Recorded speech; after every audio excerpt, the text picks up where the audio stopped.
하나님 말씀 신명기 33장 24절에서 25절 말씀을 보겠습니다. 구약성경 318쪽입니다. 아셀에 대하여는 일러스되 아셀은 다자한 복을 받으며 그 형제에게 기쁨이 되며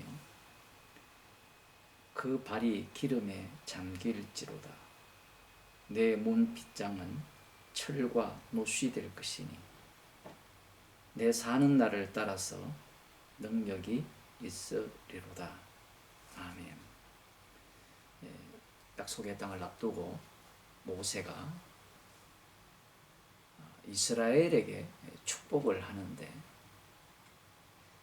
문제는 12지파가 안 된다는 겁니다. 시몬 지파를 이미 여기에서는 삭제를 했어요. 굉장히 중요하다고 제가 누누이 강조했고요. 요한계시록에는 단지파가 또 빠지고, 흥미로운 지점은 각 지파에게 하나님께서 모세를 통하여 축복을 하시잖아요. 창세기 49장에도 나오지만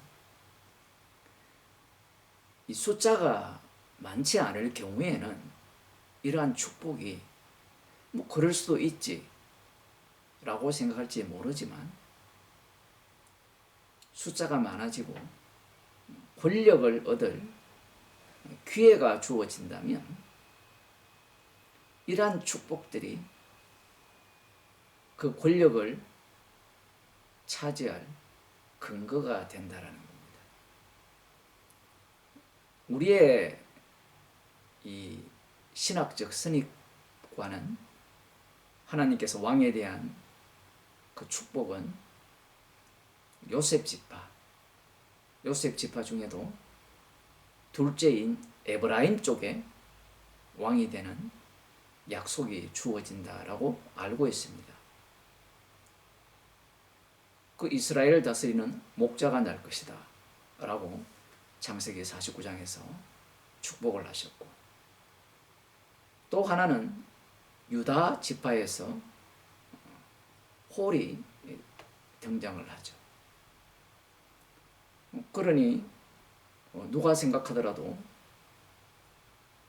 에브라임 지파나 유다 지파에서 왕이 나지 않겠느냐, 그렇게 생각을 합니다.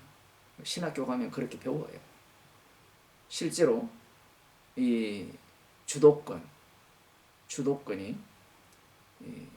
에브라임 지파에서 유다 지파로 넘어가는 내용이 시편에 나오고 있고, 그런데 또 뭔가 맞지 않는 것들이 성경에 계속해서 등장을 하죠. 사울 왕 같은 경우에는 베냐민 지파거든요. 여기 축복에 나오지 않습니다. 하나님께서 일을 진행을 하실 때 인간이 그 탐심 있죠. 탐욕을 자극하는 방식으로 일을 진행을 합니다. 우리가 이 신명기 33장을 볼 때는, 아니면 창세기 49장을 볼 때 축복 속에서 당연히 앞서 말씀드린 에브라임이나 요셉 지파나 유다 지파에서 왕이 나올 거라고 예상을 하지만, 약속의 땅에 들어간 이후에 과연 이들이 각자 받은 축복을 어떻게 해석을 하느냐라는 겁니다. 이 흥미로운 지점은 이 갈렙 같은 경우에는 유다 지파죠. 요수아 같은 경우에는 에브라임 지파라고 볼 수 있고, 사사기로 넘어가면 우리가 살펴보았던 삼손이라는 이런 인물들, 여러 지파 속에서 사사들이 등장을 합니다. 하나님께서 사사를 세우셨죠. 그러다가 하나님께서 사무엘상으로 넘어가면 이스라엘 자손들이 열왕왕 같은 왕을 구할 때 베냐민 지파에서 왕을 줍니다. 우리 같으면 이미 약속이 있기 때문에 약속에 근거하여서 뭐 요셉 지파나 아니면 유다 지파에게서 왕을 세우면 좋을 것인데 하나님께서는 생뚱맞게 베냐민 지파에서 왕을 세웠습니다. 이것은 어떤 의미가 되어지느냐 하면 이후에 지나게나 어떤 지파가 되었든 왕이 될 수 있다라는 명분을 제공하게 됩니다. 남유다는 우리가 잘 아시다시피 아달랴 외에는 아달랴가 이 아합의 딸인가 그렇거든요. 분명히 다윗의 등불이 꺼지지 않을 것이라고 말씀을 하셨는데 순수 혈통으로서의 다윗 왕조는 아닙니다. 남유다도. 북이스라엘을 보게 되면 아주 흥미로운 내용들이 나옵니다. 첫 번째 여로보암 1세 왕 같은 경우에는 에브라임 지파인 것이 명확해요. 두 번째 왕 나답 같은 경우에도 에브라임 지파라고 우리가 알고 있습니다. 여로보암의 아들이기 때문에. 그런데 잘 들으세요. 이 바하사 세 번째 왕은 에브라임 지파가 아니에요. 그 열왕기상 15장 27절에 보면 이사갈 족속으로 나와 있어요. 이사갈 지파입니다. 그 다음 네 번째 엘라라는 왕은 역시 이사갈 지파라고 아버지가 뭐 바하사니까 이사갈 지파라 이렇게 알 수 있습니다. 성경에서 명료하게 설명은 하지 않아요. 그런데 5번째 왕부터 19번째 왕까지는 지파가 불명확해요. 신학자들이나 목사들이 여기에 별로 주목을 하지 않죠. 그런데 한 가지 또 흥미로운 지점은 이 19명의 왕이 등장을 하는데 그 9개의 왕조가 그 속에 자리를 잡습니다. 쉽게 말하면 9개의 집안이 왕자리를 서로 빼앗고 모반하고 반역하고 그래서 왕을 차지했다라는 겁니다. 하나님의 말씀이라면 이 북이스라엘의 왕들이 어느 지파인지 명확하게 기록하면 얼마나 좋겠습니까마는 네 번째 왕까지는 첫 번째 왕은 명확해요. 두 번째도 그냥 명확하고 세 번째, 네 번째로 넘어갈수록 그 왕이 어느 지파인지 불명확합니다. 아마 여러분이 아무리 되져도 못 찾을 겁니다. 성경에 나오지 않기 때문에. 그러면 왜 북이스라엘의 왕의 그 지파가 불명확하냐? 지 맘대로 왕을 했다라는 거예요. 그게 명분을 찾는 겁니다. 이건 굉장히 중요해요. 이게 왜 그러냐면 이 여로보암 왕 같은 경우에는 하나님께서 솔로몬의 범죄로 인하여서 선지자를 통하여서 10지파를 찢어주거든요. 찢어주고 다윗처럼 율법에 순종하면 너의 그 자리가 영원할 것이다 라고 약속을 했어요. 그 정당성을 부여받았어요. 정당성을 부여받았는데 여로보암은 당과 베델에 황금 송아지를 만들어서 예루살렘으로 못 가게 하면서 자기가 원하는 사람을 아무나 대제사장으로 세우고 그 송아지를 애굽 땅에서 인도하여낸 너희 하나님 여호와라 이렇게 명명을 했어요. 그러면서 이제 그 이후에 5대부터 왕들은 저아버지가 뭐 하시는지는 중요하지 않습니다. 너가 아버지 뭐 하시노? 이렇게 물었을 때 그건 하나도 의미가 없어요. 권력을 찬탄할 기회가 된다면 언제든지 그 왕의 자리를 빼앗는 모습을 보입니다. 그런데 그 정당성을 어디에서 확보하느냐 하면 우리는 믿음이 좋기 때문에 처음 제가 말씀드릴 때 에브라임 지파나 유다 지파에서 나와야 되지 않느냐, 그것이 하나님의 축복이지 않느냐라고 하지만 이것이 그렇게 간단한 문제가 아닙니다. 왜냐하면 장자가 르우벤인데 장자권이 빼앗기잖아요. 그리고 요셉의 두 아들, 원래 큰아들이 므낫세고 둘째 아들이 에브라임이죠. 야곱이 축복할 때 손을 어긋맞게 축복을 해버려요. 순서가 또 뒤바뀌죠. 하나님께서 베냐민 지파에서 왕을 세웠죠. 물론 유다 지파에서도 왕을 세웠지만 그 북이스라엘, 그 다음에 이사갈 지파에서도 또 왕을 세우고, 그러니까 이 뒤에 나오는 왕들은 명분을 충분히 찾을 수 있는 겁니다. 제가 지금 무슨 얘기를 하고자 하느냐면, 하나님의 말씀이라는 것이 내가 주어진 현장에서 해석하기 나름이라는 거예요.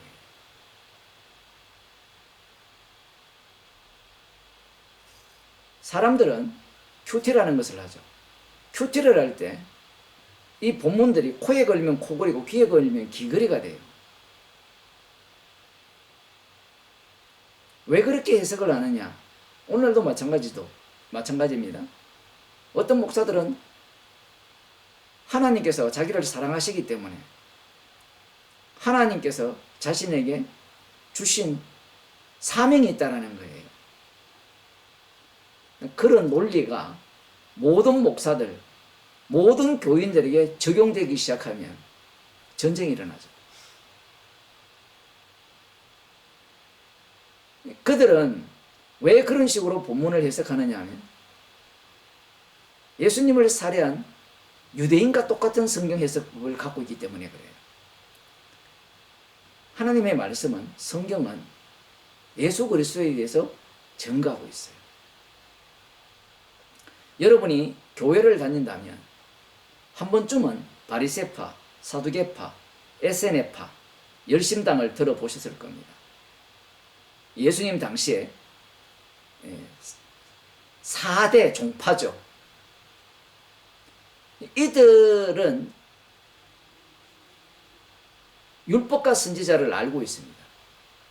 율법과 선지자를 알고 있는데, 창세기부터 말라기를 다 알아요. 아는데 그들은 그것을 보면서 자신들의 현실에 맞게 본문을 끌어당깁니다.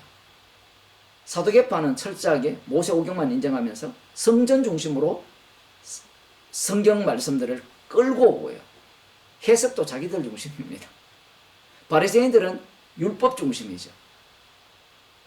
열심당은 무력으로 하나님 나라를 이루어보겠다는 거고, 에세네파 같은 경우에는 묵시적 종말론을 새하늘과 새 땅을 소망하면서 기다리는 거예요. 그런데 그러한 모든 사상들이 어디에서 나왔느냐 하면 성경에서 나왔다는 거예요. 이게 굉장히 중요합니다. 예수님을 임금사머리 하던 오병이의 기적을 체험한 그들도 그냥 기적을 행하니까 임금삼자, 이 논리가 아니고 성경을 바탕으로 하여서, 구약이죠. 구약을 바탕으로 하여서 해석해낸 방식이에요. 이들이 예수님을 죽입니다. 마태복음 20장 20절을 보면 이제 그 끝판왕이 등장을 합니다. 끝판왕이 누구냐면 예수님께서 선택한 12제자입니다. 이들이 끝판왕이거든요. 방금 제가 말씀드린 성경을 연구하잖아요. 율법과 선지자. 율법과 선지자에 대해서 예수님은 어떻게 해석했느냐 하면 자신에 대해서 전가한다라고 말씀을 합니다. 예수님이 모든 말씀을 해석을 해주잖아요. 천국 비유도 해석을 해주고. 그러한 예수님의 말씀을 들은 그들이 예수님을 어떻게 해석하느냐라는 거예요. 이것을 이렇게 표현할 수 있어요. 기표와 기이라 표현할 수 있습니다. 예수님이라는 인물이 있으면 거기에 의미가 담기는데, 그 의미에 대한 해석은 예수님만이 할 수 있는데, 제자들이 표면은 그냥 예수라는, 오늘날로 말하면 이름이죠. 예수라는 기표가 있으면 그 기의 의미는 자기가 다 해석을 하는 거예요. 그게 그런 해석을 누가 했느냐면 제자들이 한 겁니다.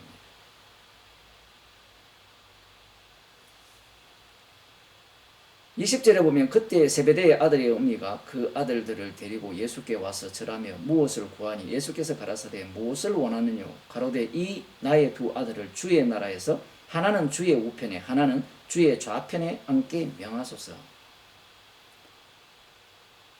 세베대의 두 아이들의 그 엄마가 원하는 게 뭐냐면 주의 나라, 당신의 나라. 이게 굉장히 중요합니다. 아들의 나라로 나오거든요. 골로새서에서는. 사복음서에서는 두 군데밖에 안 나와요. 예수님 옆에 달린 한 편의 강도, 당신의 나라. 여기 당신의 나라 나오는데 그 나라가 임할 때 하나는 좌편에 우편에 앉게 해달라는 거예요. 이 마음이 뒤에 보면 제자들의 마음이었어요. 나머지 제자들이 분노하거든요. 그러니까 이들이 예수님을 따라다니면서 예수님의 말씀을 듣고 눈으로 보고 손으로 만지고 예수님의 말씀을 실질적으로 하나님 나라를 전파하면서 실행했어요. 모든 체험을 했는데 문제는 그 모든 최종 것들을 다 응축합니다. 응축해서 꺼내놓는 것이 뭐냐면 예수님에 대한 해석인데 예수님을 하나님 나라의 왕이 된다라는 겁니다. 다윗 왕국과 같은 왕이 된다라는 약속이 되어 있으니까 그 왕이 될 때 한 자리를 달라는 겁니다. 그 예수님은 누구를 위해 왕이 되신다는 거죠? 자신들이죠. 자신들이 2인자, 3인자 되는 그것을 만들기 위해서 이 땅에 왔다라고 해석을 하는 거예요. 이게 바로 악마적 해석입니다. 성경이 있더라도 예수님이 직접 오시더라도 인간들의 해석법은 항상 나중심의 해석에 의해서 못 벗어나요. 예수님이 부지런히 가르쳤잖아요. 제가 매일 이렇게 설교를 해도 몇천 편을 설교를 해도 소용없습니다. 이 설교가 설교 듣는 사람을 못 바꿔요. 그럴 것 같으면 예수님이 다 바꿨죠, 제자들을. 십자가 지실 필요가 없잖아요. 성령을 주신다는 것은 정반대의 의미로 다가오는 거예요. 너희들은 백날 배워도 안 된다는 겁니다. 백날 배워도 백날 들어도 심지어 성령을 받아서 주님의 일에 충성을 다해도 안 된다라는 겁니다. 나중심에서 못 벗어난다는 거예요.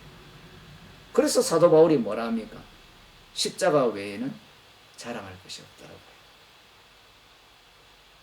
성령이 없는 자들은 어떻게 해석하느냐 하면 십자가를 자랑하는 게 아니라 앞서 한 예를 든 것 같이 예수님을 믿고 하나님의 말씀을 인정하면서 성경에 내 마음에 드는 구절들을 뽑아내요. 뽑아내서 나의 정당성 그리고 내가 바로 하나님이 보내신 주의 종이고 주의 사자라는 그런 말을 하면서 왕이 되고 싶어 하는 겁니다. 사도 바울이 많은 서신서를 썼지만 신학을 만들지 않았거든요. 그런데 이 악마 같은 인간들은 신학자들, 목사들 신학을 만들어요. 앞서 제가 바리새파, 사두개파, 에세네파, 열심당을 이야기했잖아요. 그들이 신학이에요. 그 신학이 예수님을 살해했거든요. 왜 신학을 만드는가 하면 성경 전체는 굉장히 복잡하게 기록되어 있습니다. 하나의 논리로 전개가 안 돼요. 하나를 논리를 전개하면 다른 거를 멸시해야 돼요. 이게 앞뒤가 잘 안 맞습니다. 대표적인 경우에 율법과 성전을 보게 되면 율법과 성전이 함께 있잖아요. 그러면 성전에서는 제사를 드리잖아요. 죄를 범하면. 그러면 우리의 논리로는 율법을 범하면 성전에서 제사 드리면 죄가 용서된다는 논리인데 죄가 용서 안 돼요. 용서가 되는 경우도 있고 안 돼요. 구약을 보면. 이걸 획일적으로 해석이 안 돼요. 그러니까 사두개파들은 자신들의 방식만을 마음에 드는 내용들을 끌고 오고 바리새인들은 자신들의 마음에 드는 성경 구조를 끌고 오고 에세네파는 자기들 마음에 드는 성경 구조를 끌고 오는 거예요. 왜? 성경 말씀이 감당이 안 되기 때문에. 신학자들도 똑같은 거예요.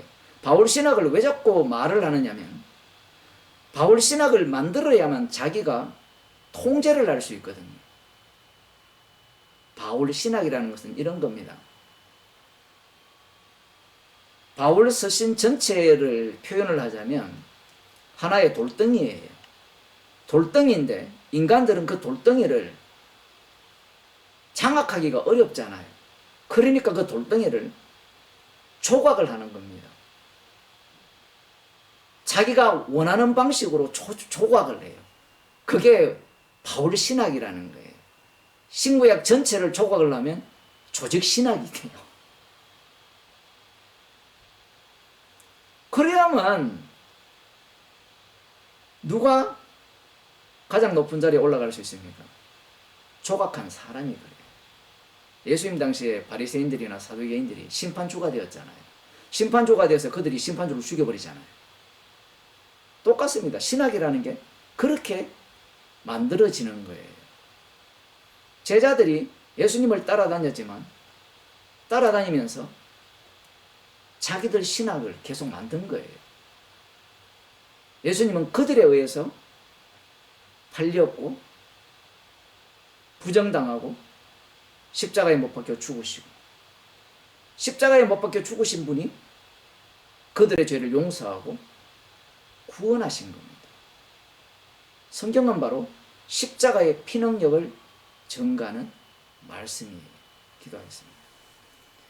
하나님 아버지, 말씀을 주심으로 말미암아 인간의 욕망의 끝자락을 드러내시고 하나님의 아들이신 예수님이 이 땅에 오셨을 때 인간의 그 악마성을 제대로 드러내었습니다. 그러한 악마의 자식들인 저희들을 긍휼히 여기사 십자가의 피로 구원하셔서 십자가의 피능력만을 증거하는 주님의 증인으로 삼아주심을 감사드립니다. 십자가의 능력만이 드러나는 현장으로 날마다 저희들을 인도하여 주옵소서. 예수님 이름으로 기도드리옵나이다.